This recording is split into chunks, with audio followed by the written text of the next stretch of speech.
L'invité du jour, c'est Ophélie Meunier. Bonjour Ophélie, merci d'être avec nous ce matin. Bonjour à vous, bonjour à tous. Bonjour. Vous êtes là pour nous parler d'une nouvelle émission sur M6, Nouvelle Vie. Nouvelle vie, on en rêve tous un petit peu, tout changer, tout plaquer, partir, recommencer autre chose. Et vous avez donc, M6 a décidé de poursuivre en fait ce qui avait déjà été diffusé dans le cadre de Zone Interdite, ce type de reportage où des Français ont décidé de tout plaquer pour changer de vie. Exactement, on y a tous, je crois. Ouais. Je m'avance un peu peut-être, mais on y a tous déjà pensé au moins une fois. Ouais. Si je quittais tout ce que je fais aujourd'hui pour complètement faire autre chose, réaliser un rêve d'enfant, me rapprocher de la nature, partir vivre au bout du monde ou pas loin de chez soi, mais faire totalement autre chose. Franchement, si on y pense, ça nous a traversé au moins une fois l'esprit dans notre vie. Voilà, en fait, on s'aperçoit que de plus en plus de Français le font, se lancent. On est dans une société qui le permet et peut-être que nos caractères évoluent aussi.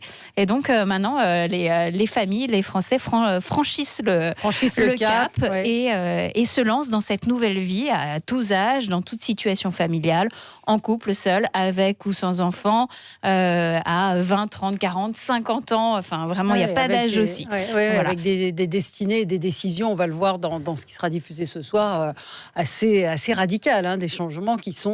C'est hyper audacieux. Enfin, ils sont courageux. C'est en effet tout plaquer et repartir à zéro. Enfin, on ne peut pas mieux le dire. Et ce qui va être intéressant ce soir, c'est que c'est pas des gens qui partent forcément pour le bout du monde, parce que c'est vrai qu'on a le cliché, le fantasme, on recommence à zéro, de on partir va en Afrique du Sud ou en Australie. Là, en l'occurrence, il y a quelqu'un qui part en Afrique du Sud, mais il y a des gens qui refont leur vie en France. Rémi, peut-être un point sur justement ces émissions qui avaient très très bien marché, de Zone Interdite, qui étaient consacrées à ces changements de vie. Oui, exactement. Là, on va dans Nouvelle Vie, on va suivre 4 familles par émission, donc parce que c'est en fait une série d'émissions que vous lancez là. Tout à fait. Et effectivement, on retrouve, c'est un peu la prolongation des 2 numéros de Zone Interdite qui avaient été consacrés à ces Français qui changent de vie. Le 27 mai, 3 16 000 téléspectateurs, presque 14% de part de marché. Et puis le 3 juin, la deuxième émission, un peu moins de 3 millions, 2 926 000 téléspectateurs et plus de 13% de part de marché. À chaque fois, M6 c'était la 2e chaîne nationale le dimanche soir. Donc, j'imagine que c'est un peu le succès quand même de ces émissions qui vous a donné l'idée de lancer ce nouveau format, ou vous allez me dire que ça n'a rien à voir? Non, entre autres. Non. Honnêtement, ça a été un vrai succès, un bon point de départ dans Zone Interdite l'année dernière. Et ça a été... ensuite, il y a eu une continuité, c'est-à-dire qu'on s'est aperçu que c'était un vrai phénomène de société. Les sondages le disent. Notre entourage le dit. C'est un fantasme commun. Mais ça vous avait surpris quand même à l'époque, un tel succès d'audience Ça, on espère toujours. J'ai envie de dire que nos émissions soient un succès. Mais ça a été en effet un très gros succès. Et on espérait que ça marche à ce point. On a ensuite, en effet, réfléchi. Enfin, quand on a un tel succès, on se dit mais qu'est-ce qu'on peut en faire, quoi. C'est sûr. Enfin, c'est comme ça que ça fonctionne aussi. Et petit à petit est venue cette idée, en effet, d'en créer un vrai format. Et surtout, ce qui a confirmé de créer cette nouvelle émission, c'est de s'apercevoir que quand on a commencé à lancer les tournages, on a rencontré plein de familles qui le vivaient. Plein de sujets, en fait. Donc, plein de familles potentielles. C'était pas difficile. Donc là, on s'est dit non, mais là, il y a vraiment un phénomène de société. Et après, quand on a commencé à les tourner, on s'est aperçu que ces histoires, des aventures tellement incroyables, on s'est dit ok, là, on tient un vrai nouveau. C'est quoi la principale motivation? Ce que vous avez pu au fil des rencontres que vous avez faites, quel est le déclic? Il y en a plusieurs.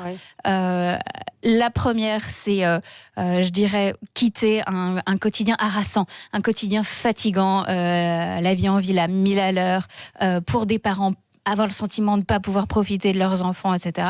Et se rapprocher de la nature, aller en région et trouver une vie un tout petit peu plus apaisée, un peu plus calme.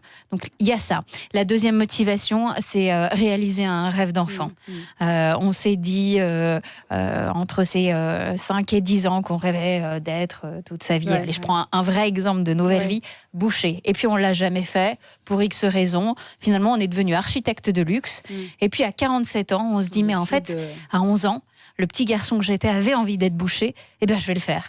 Et on retourne à l'école. Un architecte qui est devenu boucher dans les semaines à c'est venir. pas ce soir, mais Absolument, voilà. C'est incroyable. Ouais. Un architecte de luxe qui devient boucher on en parlait, pas besoin d'aller au bout du monde, hein. Il vient de Montreuil et il va ouvrir sa boucherie à 5 minutes de chez lui. Ah bon Incroyable. Et je le dis, mais ça va très très bien se passer. Oui, parce que ça se passe pas toujours très bien, et c'est ce qui est plutôt bien dans ce qu'on a pu voir nous du numéro de ce soir, c'est qu'on voit aussi les difficultés. C'est pas idyllique, se dire avec des petites fleurs, des robes qui volent au vent. Sylvie qui veut partir en Afrique du Sud, c'est pas facile. C'est très dur pour elle. Elle est obligée de revenir. Et elle est obligée de revenir. C'est ce qui fait aussi la force du programme, et c'est ce que j'aime dans ce programme, c'est qu'il est vrai.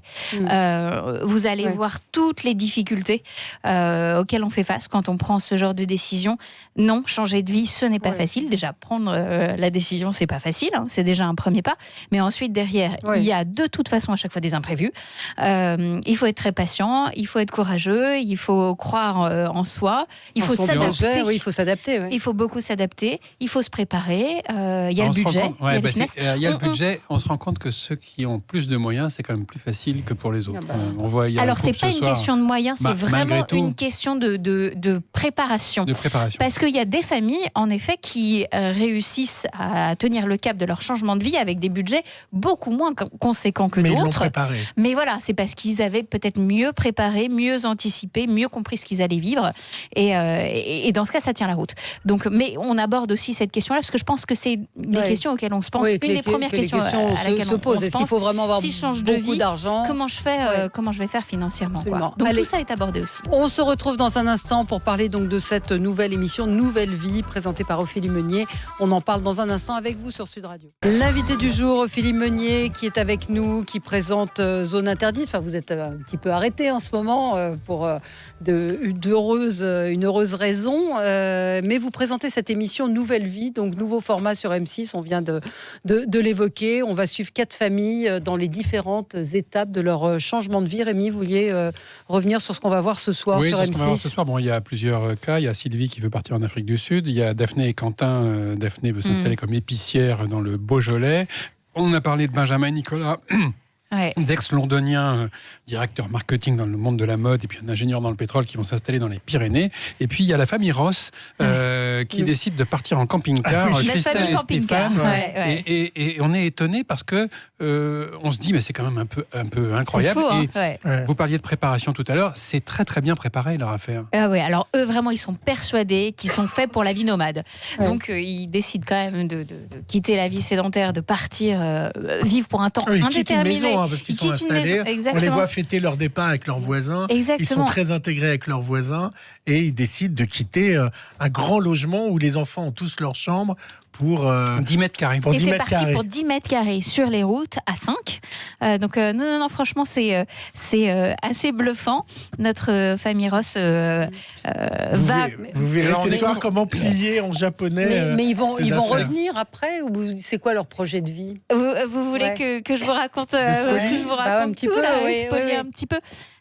Alors, il faut s'adapter en effet à cette vie nomade qui n'est pas forcément simple, mais ils sont super organisés. Donc, ça fait partie en effet de ces exemples de familles qui savent exactement, je pense, à quoi s'attendre. Maintenant, est-ce que la vie nomade est faite pour durer toujours?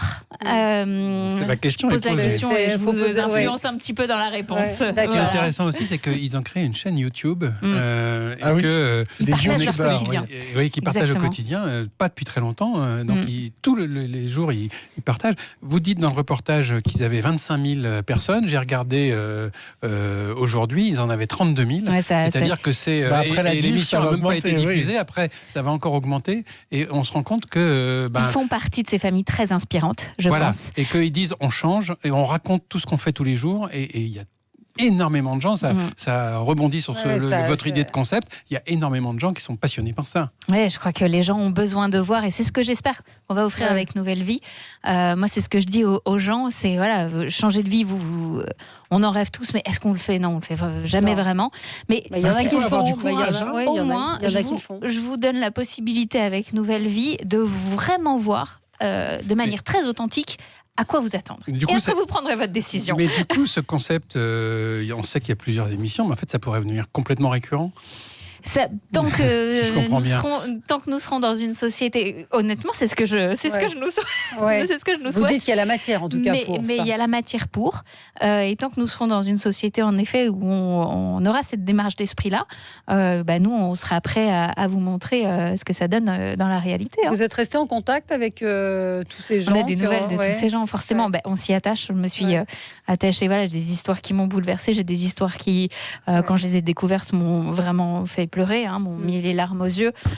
Donc, évidemment, je me suis attachée à tous ces gens-là. Et ils commencent, je le crois aussi, à s'attacher à nous, à l'équipe et à moi. Et donc, on a des nouvelles d'eux, bien sûr. Est-ce que dans l'émission, si ça fonctionne, vous pourriez être amené à revenir voir ceux qui sont installés Tout à fait. Moi, j'y ai pensé, en tout cas, forcément, rien qu'en quelques mois, en ayant vu l'évolution de la vie de ces gens, vraiment, je lance ça comme ça. Mais on pourrait, évidemment, pourquoi pas, 1 an, 2 ans après, parce que la force aussi de prendre de leurs nouvelles. La force de ce qu'on va voir ce soir, c'est que vous êtes resté très longtemps. Enfin, vous avez suivi pendant 1 an ces familles. C'est pas un reportage où on voit des gens. C'est bien de le dire parce que il y a la préparation, il y a l'avant, le pendant. Ça prouve aussi que on voit vraiment l'évolution. On est avec eux. C'est ce que je dis dans la première émission, des cartons de déménagement jusqu'au premier pas dans leur nouvelle ville, l'installation et même au-delà de l'installation dans la nouvelle ville. Quand même les premiers pas, comment ça se passe. Donc on peut se faire une très bonne idée de ce que c'est qu'un changement de vie. Parce qu'on voit même un couple, ce que disait juste un instant Rémi, on voit un couple dont la maison se construit à fur et à mesure du documentaire avec en effet ce couple qui a quitté Londres et une vie où chacun gagnait bien sa vie, était ça, installé. Deux Parisiens installés à Londres qui partent vivre dans un petit village magnifique des Pyrénées qui s'appelle... Ils sont au cœur de la forêt, mais il y a Aucun. Qui s'appelle Aucun. Et j'ai encore vu récemment l'évolution de leur maison et franchement, c'est vrai, ça fait très très très envie. Et je vais vous demander, cette idée de nouvelle vie, je suppose que si vous présentez ce programme, c'est que ça ne vous est pas complètement étranger. Alors, il y a des choses auxquelles vous rêvez, vous aussi. Quasiment à chaque fois que j'ai vu les histoires, à un moment donné, honnêtement, je me suis dit waouh, et moi. Alors, certaines plus que d'autres. Je vais être très honnête, certaines plus que d'autres. Et pas forcément des choses folles et au bout du monde, parfois des choses. Mais quoi, est-ce que vous avez eu une vocation contrariée, quelque chose alors, moi, j'ai déjà vécu un changement de vie et c'est chouette parce que je pense que ça m'a aidé aussi à tout de suite être vraiment en empathie avec toutes ces familles et à les comprendre et à les suivre. J'étais mannequin pendant 6 ans, c'est pas un secret, et j'ai décidé à 23 ans de tout arrêter, reprendre mes études pour devenir journaliste et repartir totalement à zéro, faire du bandeau à iTélé, anciennement CNews. C'est vous qui écriviez les bandeaux. Voilà, sans faute d'orthographe. Vous avez commencé comme ça à écrire des bandeaux Tout à fait, à 4h du matin. Et c'était une expérience formidable, à la fois dure et à la fois formidable. Et je regrette évidemment pas ce choix. C'est vrai que vous étiez jeune. Donc je l'ai déjà vécu, j'étais plus jeune. Voilà, le changement de vie est un peu normal, mais une fois qu'on est installé dans sa vie, comme les gens qu'on va voir ce soir, aujourd'hui, la décision, tout va bien et vous avez envie de continuer pas dans la tête en permanence. Mais ce que je peux dire, c'est que vraiment, à chaque fois que je vois les histoires, je me dis à un moment, tiens, et si c'était moi? Je me le dis quand même. Je me suis dit la même chose. Voilà. Gilles a commencé à visionner, il m'a dit j'ai envie de tout quitter. Épicier dans le Beaujolais. Non, mais pourquoi pas ouvrir une boutique, je sais pas, ou aller à l'étranger. Non, mais c'est vrai. Du changement à Sud Radio, alors.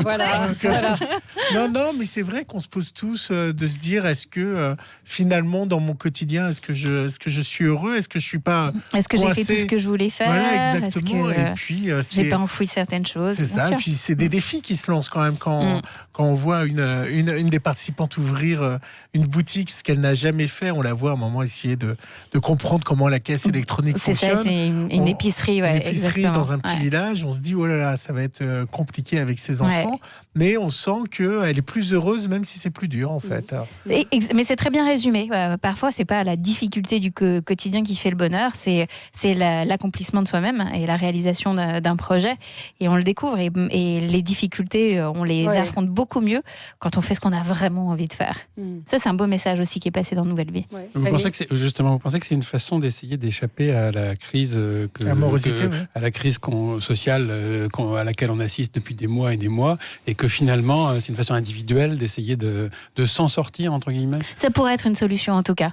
Je ne sais pas si les gens pensent tout de suite à ça quand ils décident de changer de vie, mais une fois qu'ils le font, est-ce que finalement c'est pas un bon moyen d'échapper, en tout cas, à cette morosité ambiante qui clairement nous envahit un petit peu tous en ce moment.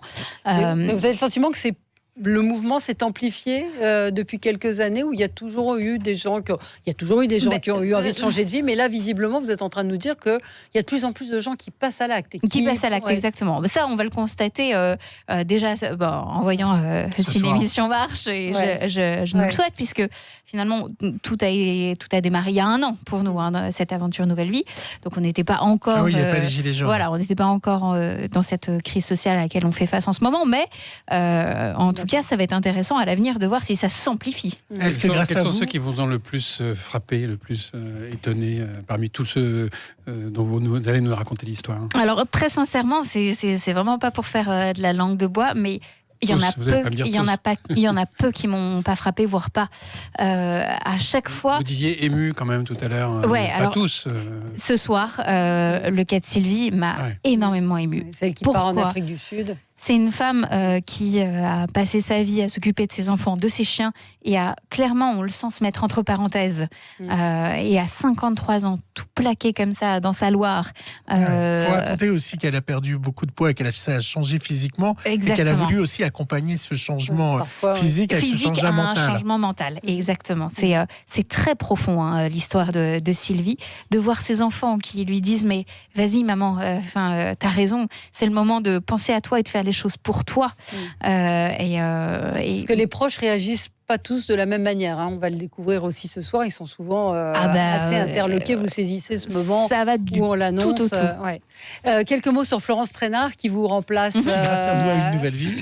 Grâce à vous à une nouvelle vie, qui vous remplace à la présentation de Zone Interdite. Elle avait intégré votre équipe déjà auparavant. Vous la connaissiez bien. Alors je l'ai rencontrée au moment où ça a été décidé.